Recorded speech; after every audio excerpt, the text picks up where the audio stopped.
தமிழ் இப்போது நாம் பார்த்துக் கொண்டிருப்பது சென்னையில் இடைநிலை ஆசிரியர்களுக்கு ஒரு 13 ஆண்டுகளாக தொடர்ந்து சம வேலைக்கு சம ஊதியம் கேட்டு சென்னையில் 8வது நாளாக இந்த போராட்டத்தில் ஈடுபட்டு வருகிறார்கள். தொடக்கப்பள்ளி உள்ளிட்ட ஆரம்ப பள்ளிகளில் ஆசிரியர்களாக பணிபுரிபவர்களுக்கு ஊதிய முரண்பாடுகளை களைய கோரி அவர்கள் இந்த தொடர் போராட்டத்தில் தொடர்ந்து அவர்கள் குடும்பத்தினரோடு ஈடுபட்டு மறியலில் ஈடுபடக்கூடிய காட்சியையும் 8வது நாளாக இந்த மறியல் போராட்டம் இப்போது நடைபெற்றுக் கொண்டிருக்கிறது. சென்னையில் பல்வேறு இடங்களில் இந்த இடைநிலை ஆசிரியர்கள் இந்த போராட்டத்தில் தொடர்ந்து கைதாவதும் பின்னர் அவர்கள் வேறு இடத்தில் சென்று மறியல் போராட்டத்தில் ஈடுபடுவதுமான காட்சிகள் ஒவ்வொரு நாளும் சென்னை மாநகரின் காலை வேளையில் இது வழக்கமாகி கொண்டிருக்கிறது. கடந்த ஒரு வார காலமாக விடுமுறை காலமாக இருந்த போதிலும் இடைநிலை ஆசிரியர்களின் கோரிக்கையானது கடந்த 13 ஆண்டுகளாக ஒரே ஒரு நாள் வேலைக்கு பின்னால் சேர்ந்ததால் அவர்களுக்கு ஊதியம் ஒரு மாதிரியும் ஒரு நாள் முன்பு சேர்ந்ததால் அவர்களுக்கு மற்றொரு ஊதியமும் இருக்கிறது என்றும், அதனால் ஒரு நாள்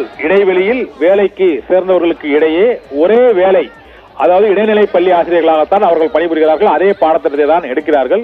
இருந்த போதிலும் அவர்களுக்கான ஊதிய முரண்பாடு கிட்டத்தட்ட 3170 ரூபாய் இருவருக்கும் இடையே அந்த ஊதிய முரண்பாடு இருக்கிறது என்பதால் இந்த மறியல் போராட்டத்தில் ஈடுபட்டு வருகிறார்கள். அவர்களை குண்டுக்கட்டாக காவல்துறையினர் கைது செய்து பேருந்துகளில் ஏற்றிச் செல்லக்கூடிய அந்த காட்சிகளை தான் இப்போது பார்த்துக் கொண்டிருக்கிறோம். இந்த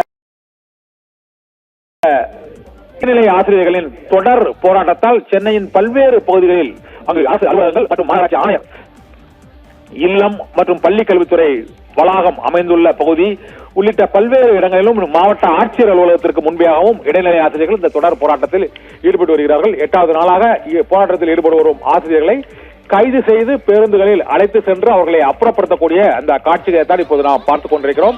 சென்னையில் பல்வேறு இடங்களில் தொடர்ச்சியாக இடைநிலை ஆசிரியர்கள் குடும்பத்தினரோடு பல்வேறு அணிகளாக அவர்கள் திரண்டு வந்து ஒவ்வொரு முக்கியமான இடங்களிலும் அரசின் கவனத்தை ஈர்க்கும் வகையில் அவர்கள் ஆர்ப்பாட்டத்தை போராட்ட வடிவத்தை தீவிரப்படுத்தி இருக்கிறார்கள்.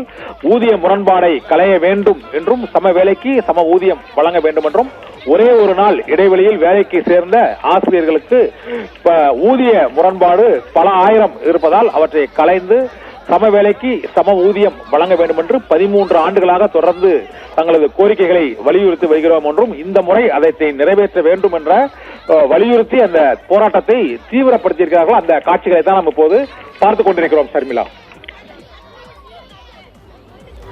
தகவல்களை வழங்கியமைக்கு நன்றி கண்ணன்.